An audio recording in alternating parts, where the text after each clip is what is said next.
Hey dudes, welcome to Splat from the Past, the only 80s themed horror and sci-fi show where things can get totally radical.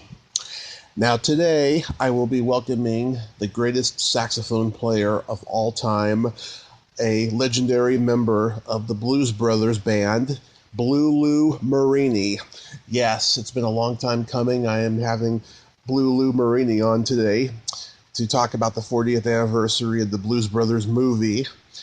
Talk about his beginnings, Blood, Sweat, and Tears, and all the great people that he worked with, before, between, and afterwards. He's worked with everyone from Frank Zappa to Aerosmith to Steely Dan. I mean, he's had a huge career. And I'm going to have him on the show to talk about all that stuff, and I can't wait. Yes, the chicken wire guy, Blue Lou Marini. So yeah, here is my interview with Blue Lou Marini. Welcome to the show. How are you today? I'm good. It's a beautiful, cold, clear day in New York, so I think it's cool. Nice. Oh, this is such a great honor. Thank you for taking the time today. You're welcome. So, going back in time, did you gravitate toward music early on? Yeah, my dad was a terrific musician and a teacher. He was a saxophone player, and he was my first teacher. He started me off on clarinet, but even when I was like 2 or 3, my dad had been an arranger in a Navy band. That's where my mom and dad met in Charleston, South Carolina.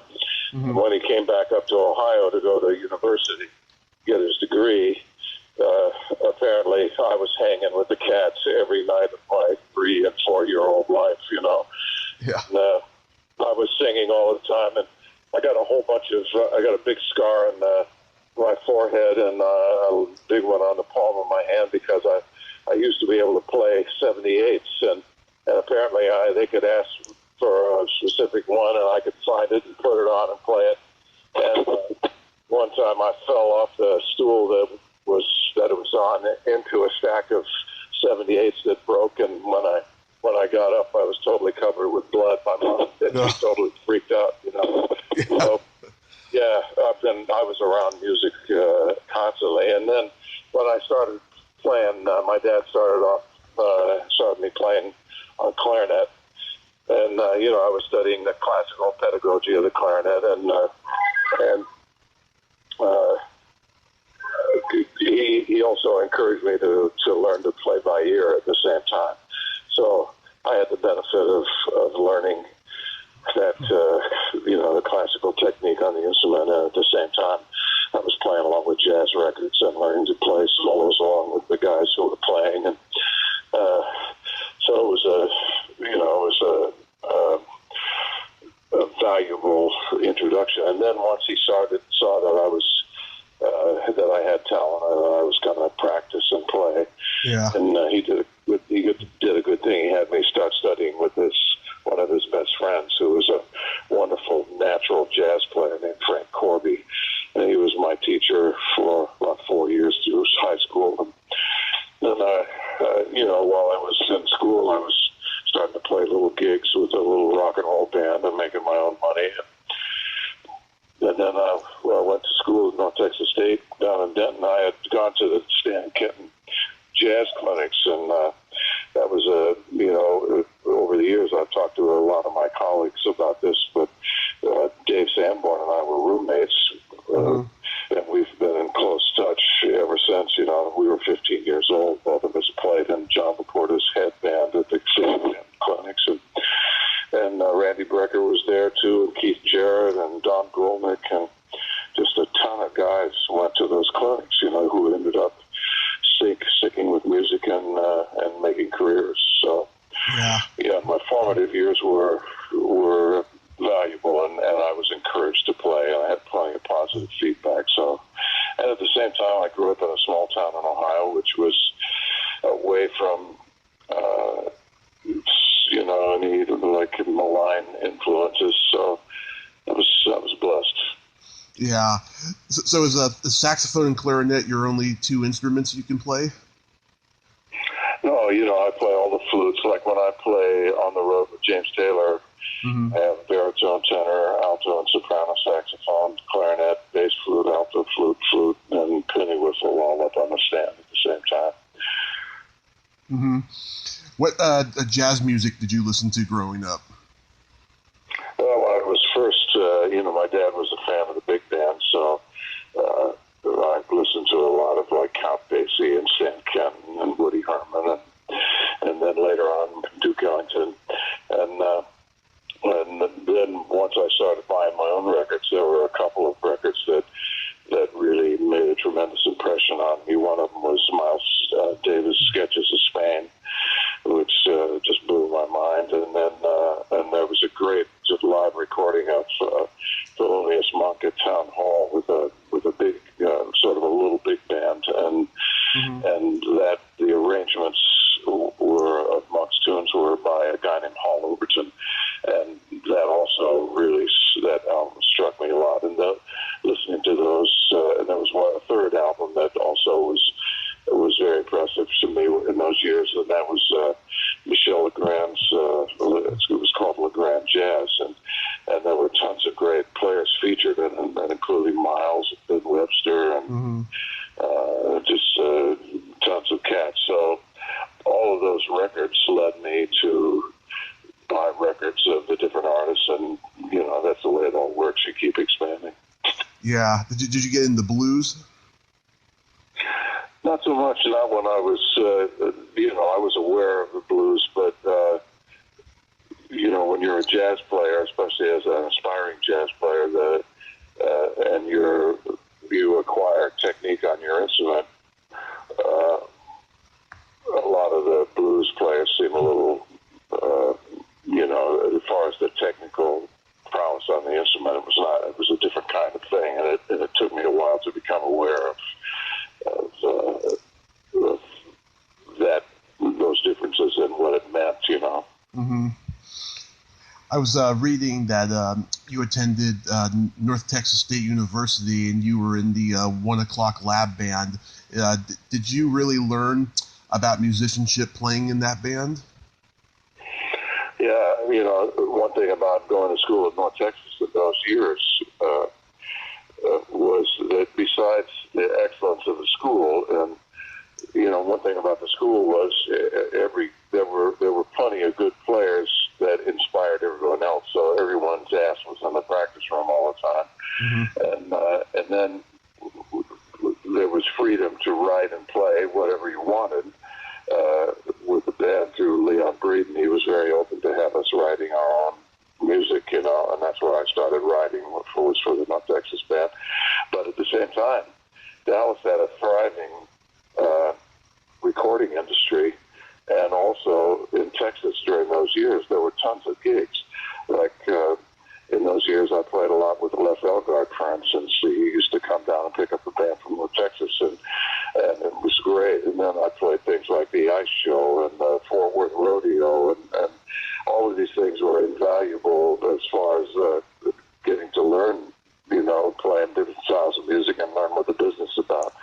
And then at the same time, I think it was the end of my freshman year, I was sent in to sub for a wonderful saxophone player down there named Joe Davis that was playing with the great trumpet player Don Jacoby in Dallas at a club 6 nights a week. And I got the gig. And so when I was 19, I was 6 nights a week. I was standing between Don Jacoby, who was one of the great old lead trumpet players, and Bobby Butter Burgess, who on trombone, who had been the first trombone player with Stan Kenton, with Woody Herman, with Maynard Ferguson. So, man, I had an amazing education, 6 nights a week, playing a different show every 2 weeks, working with those guys. It was fantastic, It was just fantastic. When I look back on it now, I couldn't have been better prepared, both for like a big band jazz playing, sight reading, and through Jake and Bobby Burgess, and then my association with the North Texas band, I got into the recording business in Dallas. And, man, I was making a good living while I was going to school. Wow, you didn't have to, you didn't have to struggle. There was no survival there or nothing. not really. You know, I may have been occasionally short of money, but not very often. And the fact was that I was having a great time playing with the North Texas band, which was really creative and fun and great other players to play with. And then also the thrill of, the experience of playing all these different kinds of gigs. There was a cadre of musicians in Dallas who were as good as anybody. I'm getting in an elevator right now, so I hope I don't lose you. I'll see you, all right? Yeah. And if not, call me right back. Okay. But those guys, there was a bunch of really, really great players. And so I would be sitting with those guys, and Tom Malone used to joke to me and said that by the time we got to New York, we were overtrained. Mm-hmm. So, yeah, it was good. How did you join Blood, Sweat, and Tears?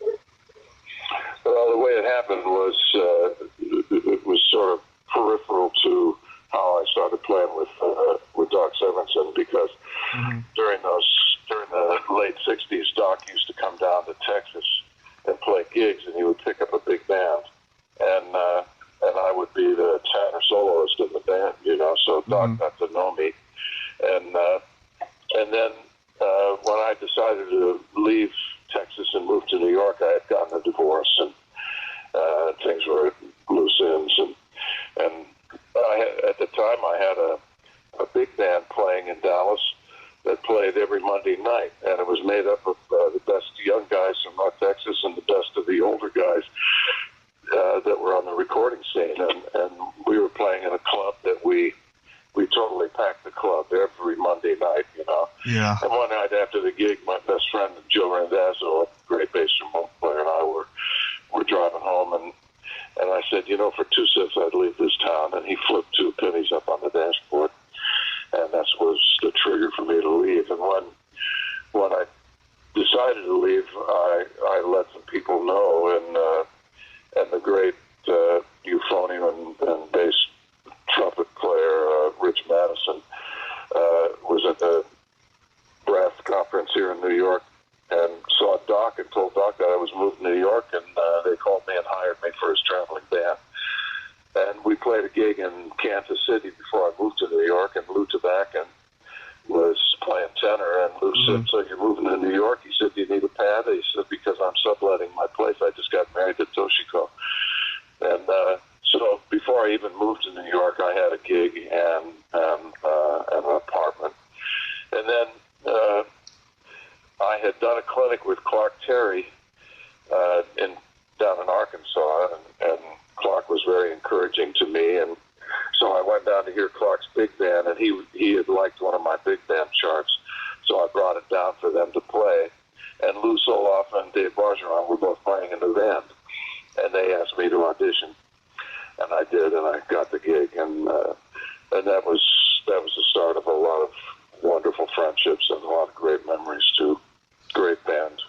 Yeah, I mean, that second album of theirs was just a masterpiece of jazz rock, you know. I kind of think, though, they let the success kind of went to their head, though, you know, and then they kind of got messed up on drugs, and then the band was never the same again. No, not that band didn't have, that wasn't a druggy band. But oh, really? What that band had was once the old guys left, there were internal conflicts between some of the members of the band, and there was I left because I thought that we should play more of the original hits to garner more acceptance for the new songs that the new guys were writing, and some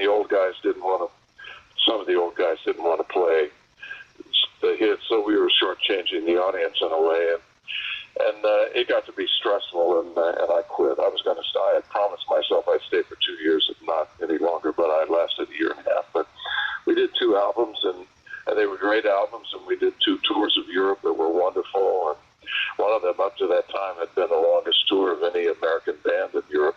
We were over there for over 7 weeks. So, it was a great experience. experience, and the friendships that I formed. I mean, Lou Soloff and I went on to play in so many. We played hundreds of gigs together in every kind of situation, and and my friend Larry Willis, who just passed away back in October, or no, it was late November. He and I stayed close from 1971 on. We were best of friends all those years, and always speaking to each other on the phone. So there's a lot of deep bonds with Blood, Sweat, and Tears. Yeah, that's good to know that they didn't fall into the drug trap. So many bands from that era did. But I kind of figured there was tension between them at least. How did you get to join the Saturday Night Live band?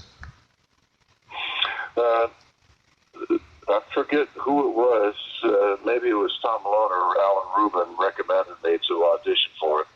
And I auditioned, and there was a lot of New York saxophone players who auditioned, but I got the gig. So I sort of felt it was a funny thing when I went to audition. I had the feeling that it was my gig, and yeah.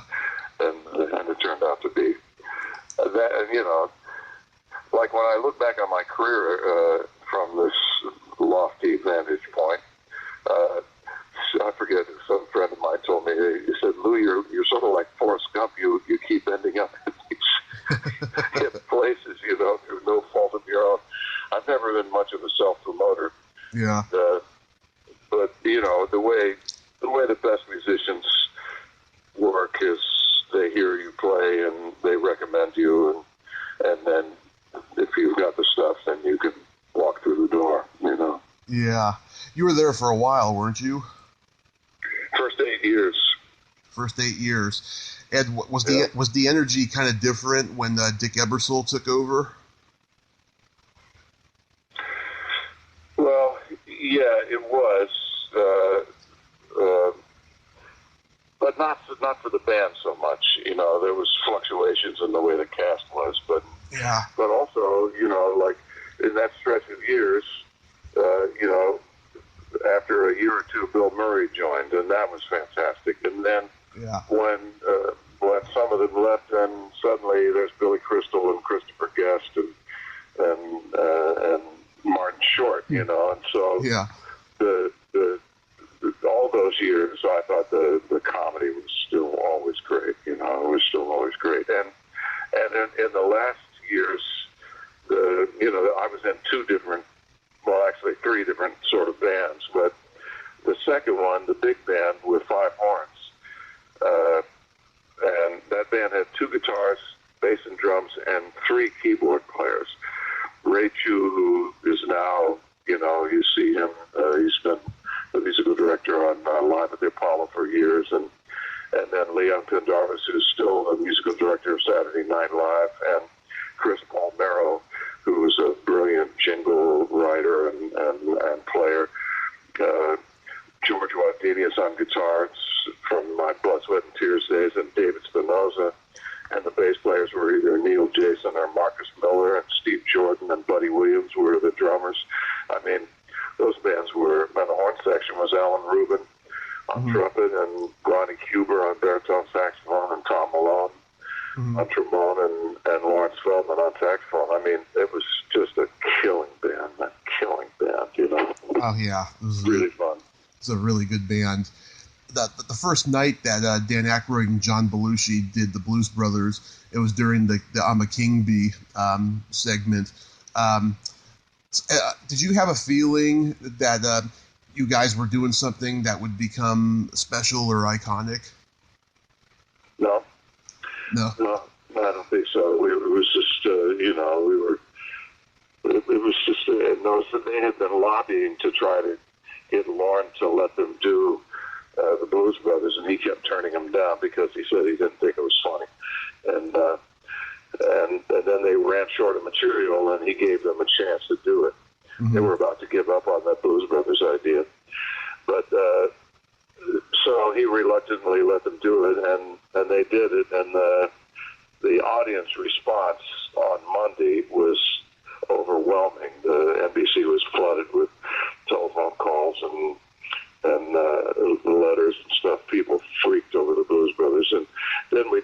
again, a little more rehearsed, and then this show ended. The season ended, and we were on summer vacation, and then the next thing you know, we get a call to go to the Universal Amphitheater and do 10 nights opening act for Steve Martin, and that was when Steve Martin was at the height of his popularity as a stand-up.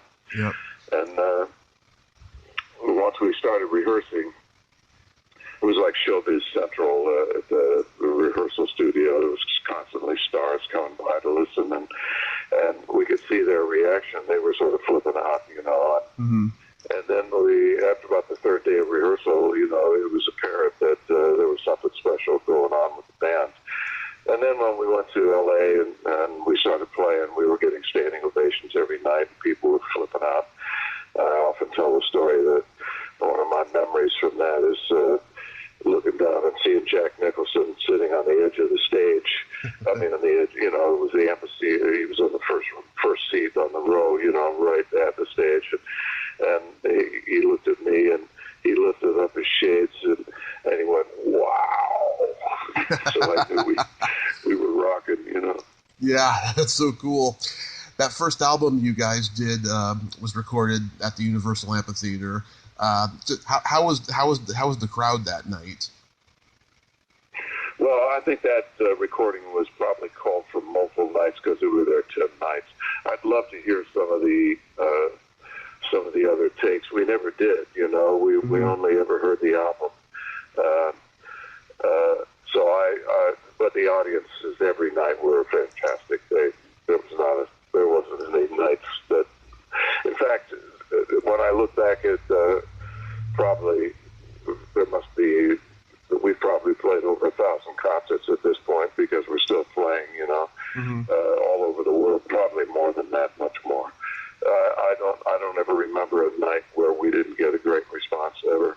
Blues Brothers Band, people love it, and love the energy of it. Yeah. And I call it the world's greatest part-time gig. Yeah.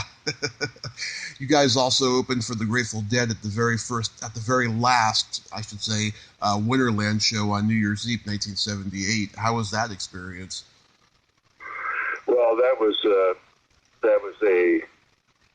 as Steve Martin would put it, that was a wild and crazy night. There was a plethora of marching powder around, and when we played going back to Miami, it was like the speed of light, It was a crazy fucking night. I don't remember that night that well. I remember more, we went out to the Muir Woods, and it was lovely weather, and we got into Muir Woods, and the next thing you know, it was freezing cold in there. I remember that. Mm-hmm. As far as the gig, I've heard some recordings of it. It sounded good, but it was. I don't think it was. It was too fucking crazy. There was too many crazy people around. Mm-hmm. It was nuts. Yeah. Yeah, it was a Beatles type of show.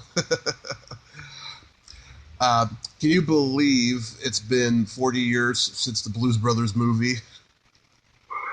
No, it's hard to believe. Actually, it's in one way it is hard to believe, but in another way, it seems like that those moments, that whole era, all of that era was a much softer time, I think. I have a lot of video. I was one of the first people who bought a video camera, one of those big RCA cameras that you had to carry on your shoulder and carry the big cassette deck with the video cassettes in it, and I have recordings of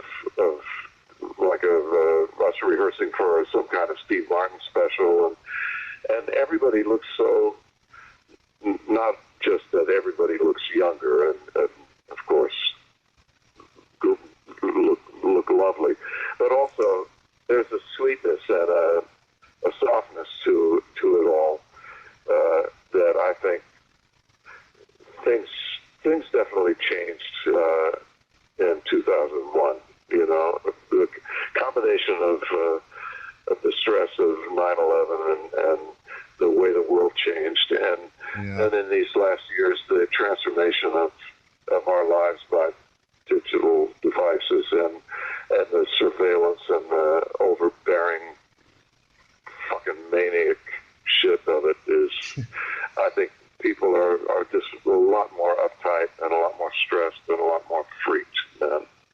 feeling, you know. I know. Lost some humanity.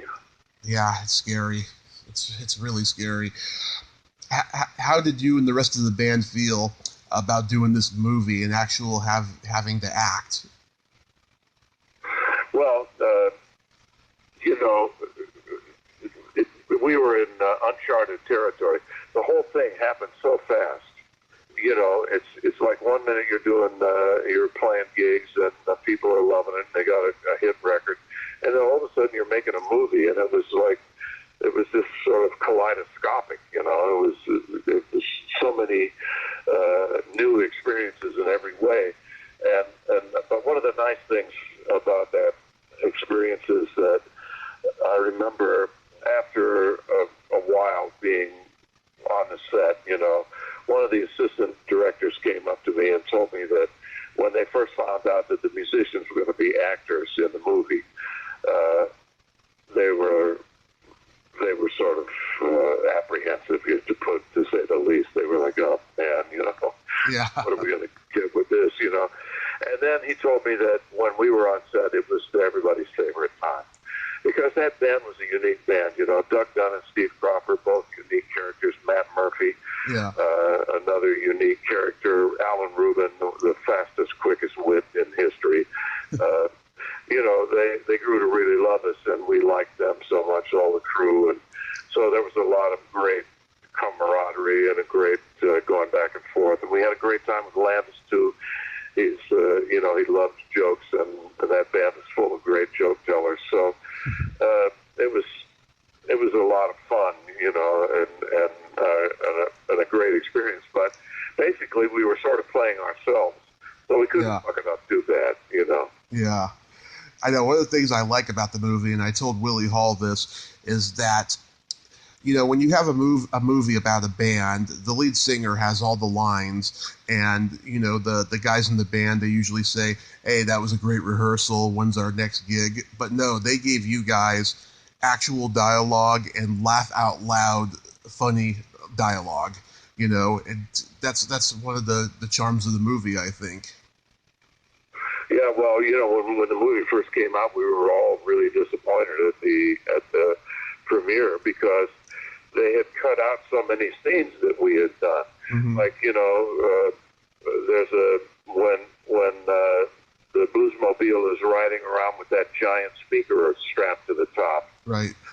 There was a scene where we actually went to a schoolyard and that siren or some kind of, like, maybe it was beside a firehouse or somewhere, but we went on an actual set and we stole the thing, you know. And I have photographs of us at the thing, publicity photos, but the scenes where we did it and the dialogue and the stuff we did was all cut. You know, there was just too much stuff and too many car chases, and so we were all disappointed that a lot of our favorite scenes didn't make it in. But, you know, the fact is nobody could have, who knew then that we were making a classic movie, you know, that people all over the world still loved, you know. Yeah, I have the director's cut version, but that scene's not in there. That they probably lost it or something. That would have been hilarious to see. Well, you know, at this point, I can't even remember what it was. I have the original script, though. Mm-hmm. I should take a look sometime. I haven't thought about that. I should take a look. The famous diner scene with Aretha, I mean, how great was she to work with? Well, you know, when I first met Aretha, I walked up to her. She was sitting down smoking a cigarette. Mm-hmm. I was wearing a yellow football jersey with a number with black 69 on it. Mm-hmm. And I walked up and told her that I was going to be playing the solo with her, and that I was a super fan, and I was thrilled and honored to play with her. And she was smoking a cigarette, and she sort of halfway looked up. She didn't even look up all the way to my face. She just looked up and she said, 69, and then I was dismissed. But then over the years, I played with her so many times. Mm-hmm. That she was always very nice to me and very warm to me. So, in fact, I called her Aretha when everybody called her Miss Franklin, you know. So Yeah. uh, yeah, I played with her on the Grammys when she got her Lifetime Achievement Award. I was in the band when she did the substitute for Pavarotti on Nessun Dorma. I was in the Grammy Orchestra. Mm-hmm. I played a super famous concert in Radio City Hall with her. So I played a lot of significant gigs with her. Wow. Yeah, it seems like, I guess that was, your initiation, so to speak, because she was the star. She was a force of nature, I'll tell you. Yeah. Is it true that you were upset that Landis filmed you from the legs when you were playing sax on the counter? Yeah, I told him that he was so happy with the thing, and I said, well, he said, how'd you like it after I saw the screening? I said, well, it sucked. I said, half the time you don't see my head, And the head cameraman said, well, Lou, you signed up for a lot of money and a little head, and that's what you got. I think it's hilarious, though, because that apron you're wearing is so dirty. Yeah, well, in the scene where I'm washing dishes, mm-hmm. It was at the end of a long day of shooting, and so they set it up with just one camera sort of looking down at me, and Landis and the cameraman and the lighting man and the sound guy. And Landis told me, he says, now, Lou, start washing the dishes. And he said, and then you can sort of get mad and you can slam them around. You can even break a dish. But whatever you do, don't look up until I say cut. I said, okay. So I start washing dishes, and he says, see, a little more vigorous, and I'm washing them. He said, you can break one. I break one, and yeah, keep going, and I'm washing, and finally, it's like an absurdly long time that I'm washing dishes, and I finally stop, I think, hey, what the fuck, and then I realize that they're all gone. Who knows how long ago they've left me there, but they're at the other end of the studio in the canteen, and I could hear them laughing. Then I finally realized that they were messing with me, Yeah. So it was a funny scene. Yeah. Was it scripted that you were going to stand there waiting for her permission to let you go? Well, it sort of was, but the way it went down was sort of improvised. I remember my ex-wife told me, she said, I never saw you have a look on your face like that. She really sort of like dismissed me, and I took off like a shot, man. I tore off those stairs. Yeah, I was always a good athlete, so I was sort of happy the way I leapt out of the scene. It's really cool. Yeah, it's a classic moment in the movie. And, of course, the Ray Charles scene is great, too. Is it true that Ray Charles took the gun out too early and almost shot Belushi? Well, we did multiple takes, so that may have happened. There was other things going on in that scene that distracted us from what Ray was doing. So it was, that was a funny scene. There was one of the lighting guys had a big red nose. Mm-hmm. Probably having a little too much cocaine and having one of those sores in the inside of his nose, and his nose was all red. And when we noticed him up above us, we started quietly singing "Rudolph the Red-Nosed Reindeer." Oh God, that's great. I started whistling at first, and then everybody joined in. We had harmony going. It was really funny, and he was like, "Oh fuck you guys, shut up," That's great. Now, the infamous chicken wire scene, was everyone just throwing beer bottles at you guys all day in that bar? Well, that was a drag. That scene actually was a drag because it took a long time to get it filmed, and mm-hmm. smoke that they were using was the old kind of smoke, which was they made by burning some kind of beeswax or some kind of stuff, and it was real unpleasant. Mm-hmm. And those beer bottles were made of they're made of sugar. Yeah. So they just they're these fake bottles that just break, and we did a lot of takes of that. I remember, and it's like you're remembering your lines lines, you're coughing, you're singing and playing, rawhide, and then the scene where it says rolling, rolling, rolling, we all started rolling our fingers like a one hand marijuana roll, So that was again, we were goofing around all the time and making funny shit happen. So yeah, I think that's in the movie. You can see us doing that. Yeah, I feel sorry for that cleanup girl. Did you guys do a lot of rehearsing for those musical sequences? Man, I know that we rehearsed, but then once you get on stage, I mean, for instance, the rehearsals for the Aretha scene, one thing that always bugged me about movies is when you see a band playing and you see somebody soloing, but he doesn't have his horn in his mouth. And then the next scene, he's got the horn in his mouth, but there's no saxophone playing, the way they don't sync it up. And so I learned to play my solo because it was pre-recorded and do the dance routine at the same time. And we were rehearsing in a studio with full-length mirrors so we could see what we were doing. And the choreographer was a lovely guy. I can't remember his name now, but really nice, and he really helped me. But then when we went in to do the scene, the counter itself is not like a regular lunch counter, like a waist-high lunch counter. It's more like chest-high, because the stools were on a little platform beside it. And then it was also only like 2 feet wide. So this dance routine that I had been rehearsing in the studio now was suddenly on this narrow counter with the stoves and the pots and pans up behind, and right behind me, and this narrow thing to dance on, and it made me nervous, man. It was sort of freaked me out. It was like thinking like I could go off of this thing, because it was high and it was back. So yeah, we had rehearsed a lot for that scene, but then once you get on the set and the realities of what you have to fit into and how you're going to do it, it's almost like starting over in a way. There was a lot of takes in those musical numbers. Mm-hmm. How was making Blues Brothers 2000?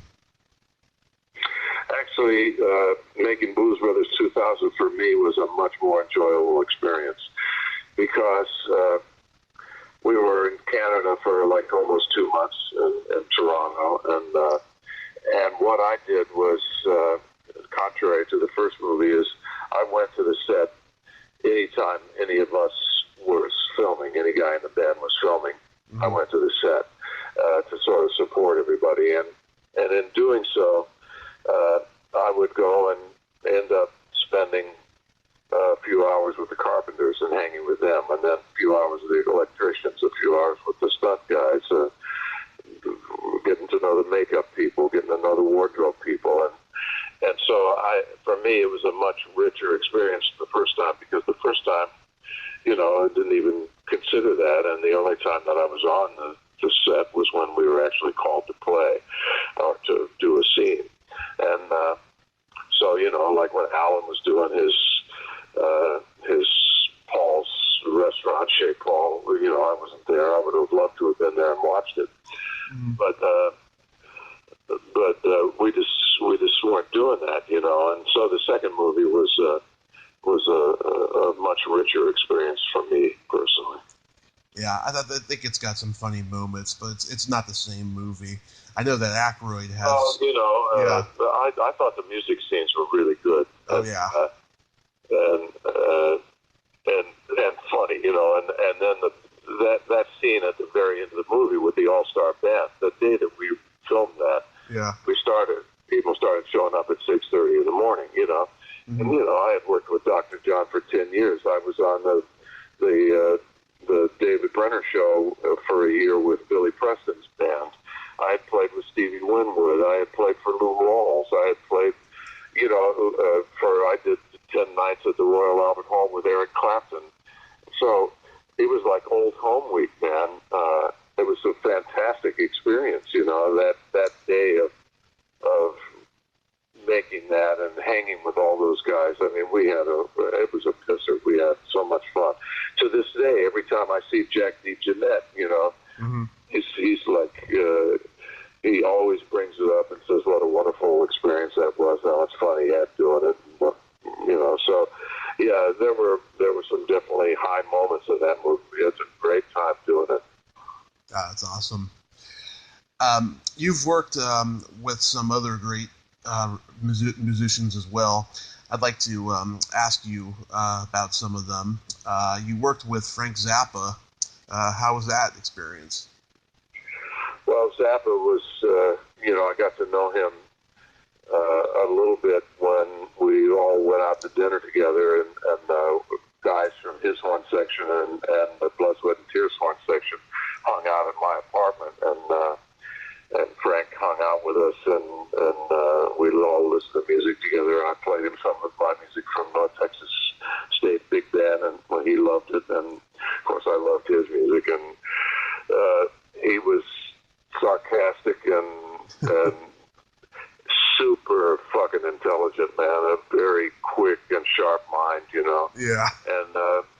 And working with him was great fun.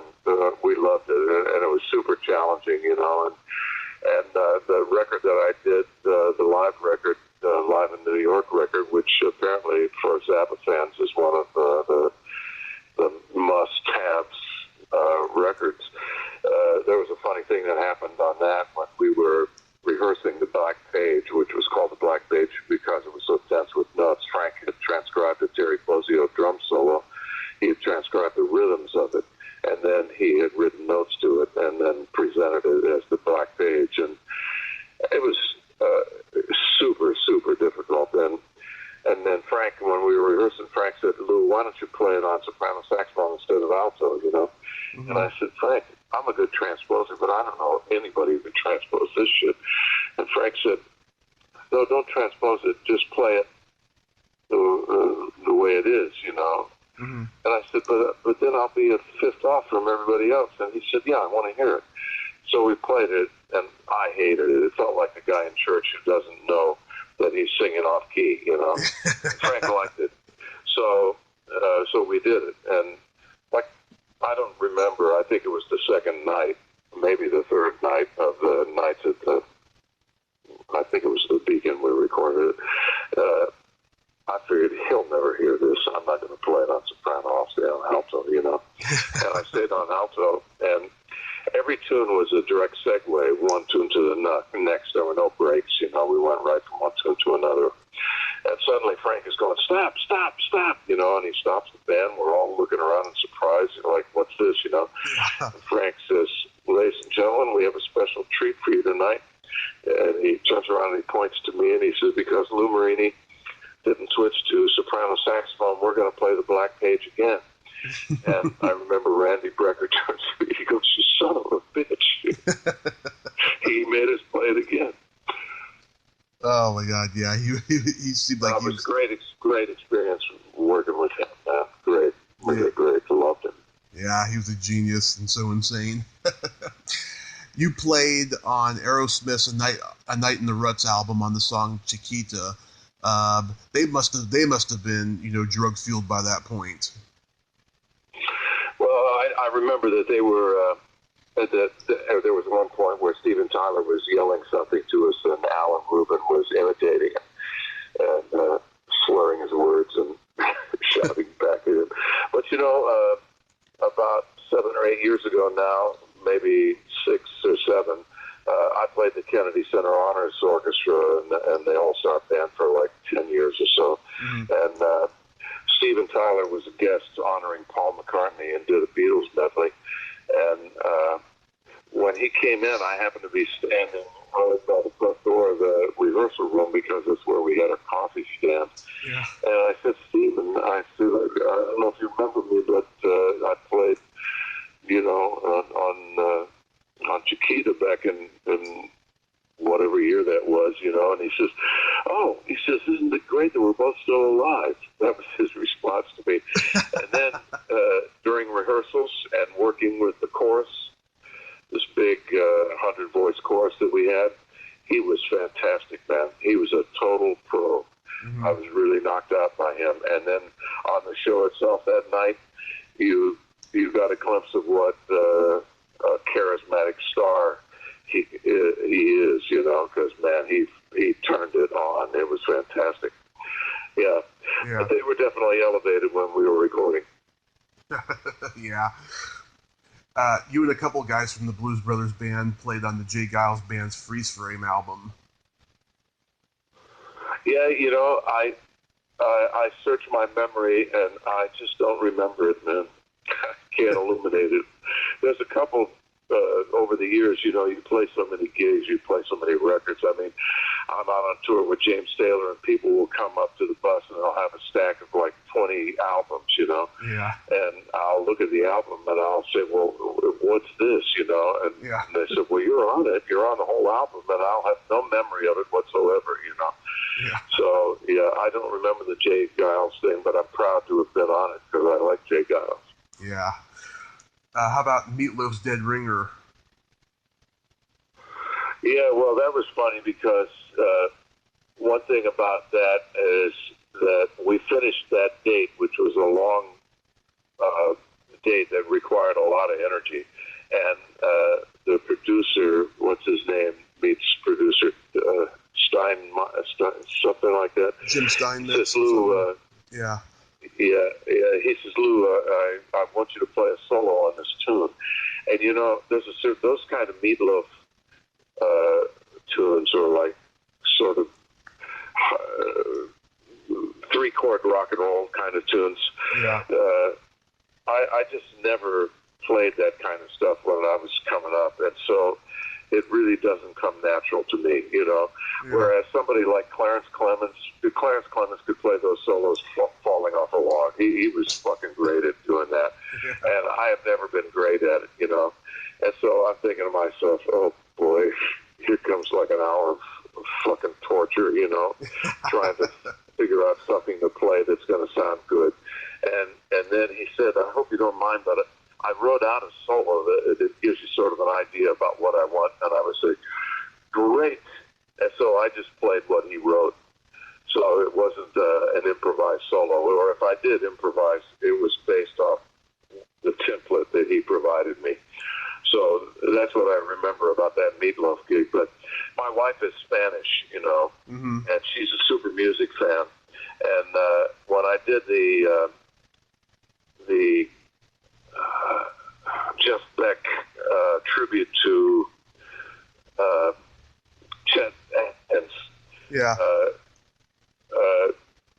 we after the concert, we were walking crowd at the reception, and suddenly I see Meatloaf, you know, and he jumps up and he says, Lou, how you doing, man? Great to see you. And I said, oh, man, meet my wife, Carmen. And he says, hi, Carmen, I'm Meat, you know, and for her, that was just something that it just blew her mind, you know, like somebody saying, hi, I'm Meat, nice to meet you, you know, like, afterwards she couldn't stop talking about it. It really got her. She loved it, you know. It was one of those showbiz moments that just are funny, you know. Yeah, they call that starstruck. Well, it was more just somebody saying, I'm Meat, you know. She was like, wow, she did it out. That's so out, you know. Yeah. How about Lou Reed's Sally Can't Dance? Yeah, well, I remember that. I remember that when Lou walked up to me in the studio, he was wearing a black T-shirt with a heavy chain link necklace like around his neck. You know, I remember that first time I met him. But I found him to be super articulate and very, very intelligent guy. And then over the years, at sort of like 10-year intervals, we would run into each other somewhere, like at Orly Airport, or you know, usually it was in Europe somewhere. I remember one time in Rome also, and he was always super charming, elegant guy. I thought he was very, very cool cat. You know, I liked him. Yeah, I would have liked to have known him better. actually, but we're not working, running in the same circles. Yeah. How about Steely Dan's Two Against Nature? Well, I had done a bunch of work for them before too. On one of the earlier albums, and I was the horn contractor on Calicurion. And then I had also done a bunch of work just for Donald Fagen on projects like films or jingles or other stuff that he was involved in. So I knew them and already had a lot of experience with him. And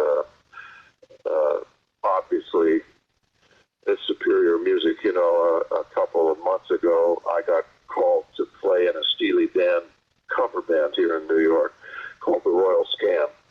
And I sort of didn't want to do it because I don't like cover bands in general. And although I've heard some that are fucking fantastic. Right. But my friend, the great guitar player Bob Mann, who played for many years with James Taylor, was doing the gig, and he implored me to play, and so I relented and said I'd do it. And then when we rehearsed, it turned out to be a really, really terrific band who absolutely plays the shit out of that stuff, just like it is on the record.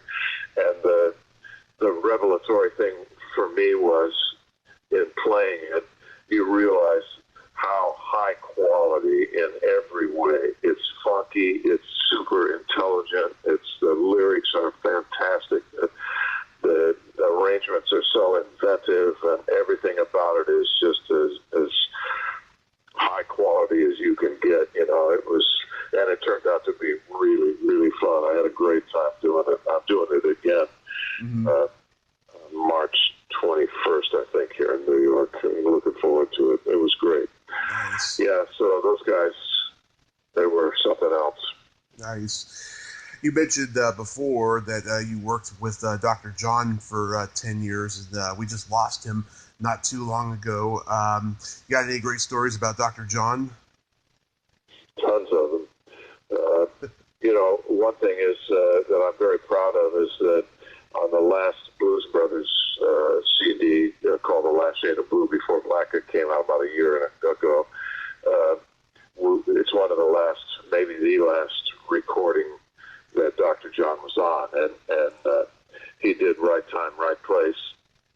It qualified, and we did it in a much slower tempo, and it's something fantastic. He was obviously not not playing as well as he used to, but there's something about it that is really wonderful. And in the years when I was playing with him all the time, there were so many funny things that happened. When I first started playing with him, they would be all these New Orleans guys. We'd play at the Lone Star Roadhouse down on Fifth Avenue in New York. It was a great club. And, Mac, the first time Mac called me for a gig, I met him on the RCO All-Star. No, I met him before that. I met him on Saturday Night Live. But then when he was on the show. And then Levon Helm's band, the RCO All-Stars, Mac was playing in it. And that was a fantastic band, with Paul Butterfield and Doug and Steve. And it was just a wonderful band. And Mac playing. And so he called me for a gig, just a casual gig, and he calls up and he says, Mac, I got a little gig for you. The money's funny. The change is strange. That's the way he hired me for his first gig, And then we started, every time that he came to New York to play at the Roadhouse, he called me, and I called, the band was Lou Soloff and Ronnie Huber. That was the horn section, the three of us, and it was tremendous, man. We had so much fun, such great gigs, and they were always, they used to talk about Ernie Bellerney, and I thought that Ernie Bellerney was a person, and so when I would hear these stories, they didn't make sense to me, and after a couple gigs, because sometimes we play like 2 or 3 nights in a row. I remember I finally said, Mac, wait a minute, who is this?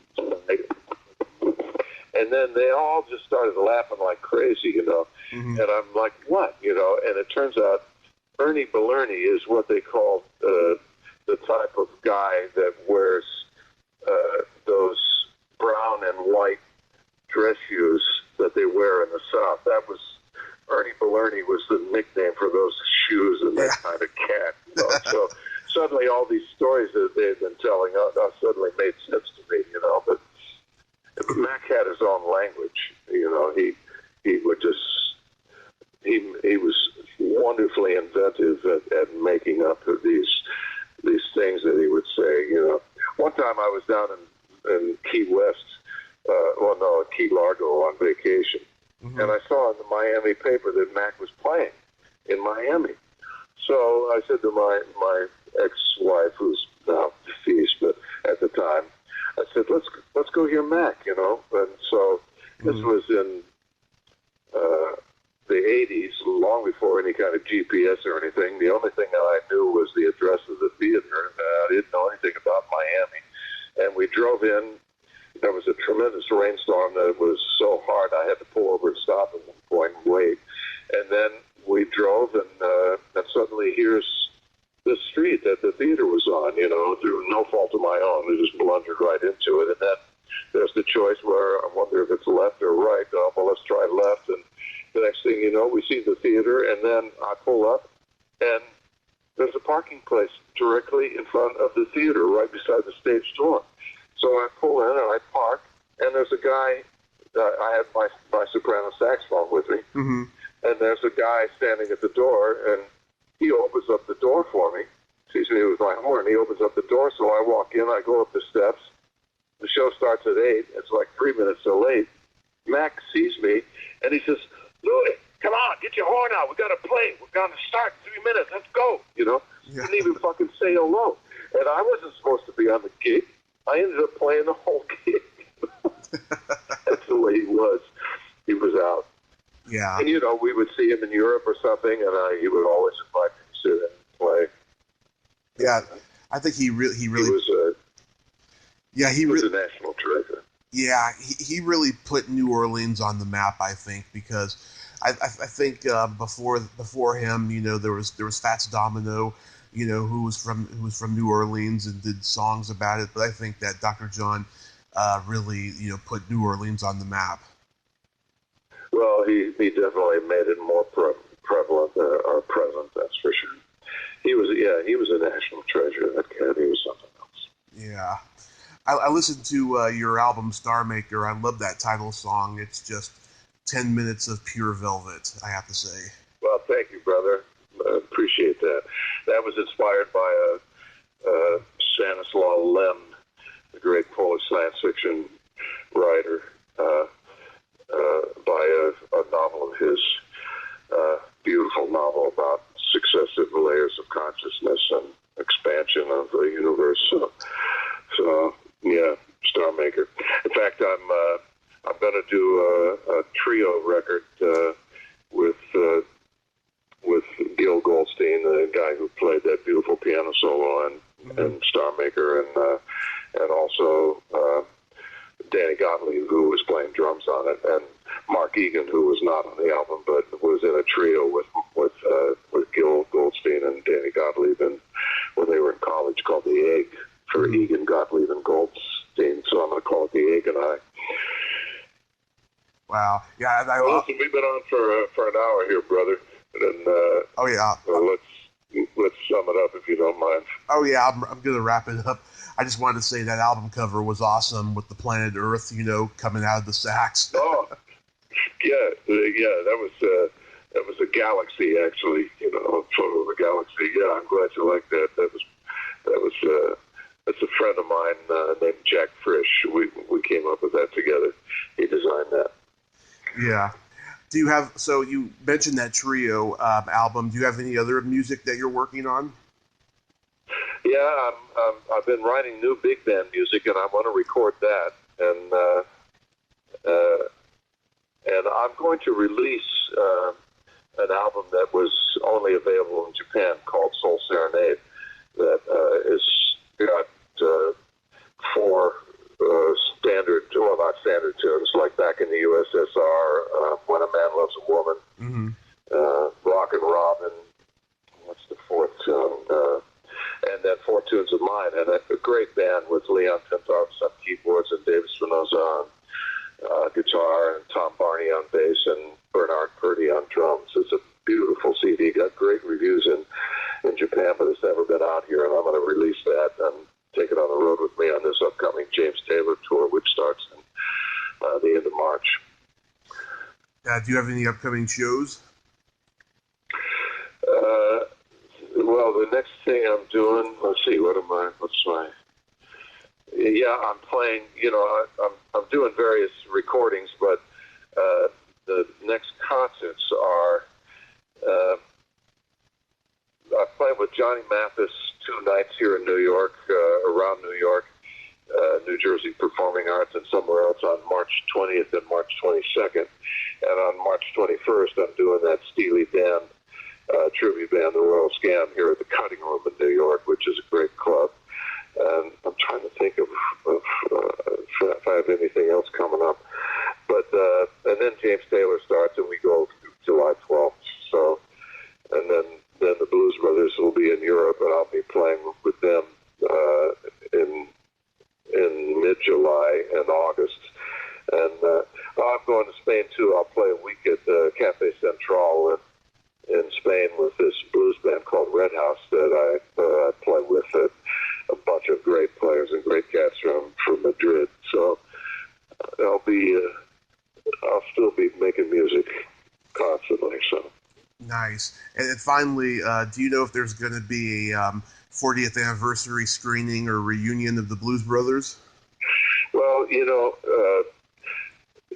that is really fragmented at the moment. I've been contacted about a big concert in Chicago in June at some point, but I haven't heard anything more about it, and I don't know whether it's actually going on or not. It seems like there would be an impetus to do like some kind of 40th anniversary thing, but at this point we don't have much contact with Aykroyd and Belushi. They sort of go their own way, and Danny has been very cordial with us, but also sort of has a little distant. So as far as anything officially sanctioned by Danny and Judy, I don't know. It seems like there ought to be, and it sure should involve the original band, in my opinion, but that's just my opinion. So I don't know. Well, hopefully there will be. And if you ever play in California, Lou, I'll come see you. All right, man. Well, I was there a couple months ago playing CD premiere of a big band album that I was on at Catalina's. It turned out to be a great gig. So I'll let you know if I am. All right?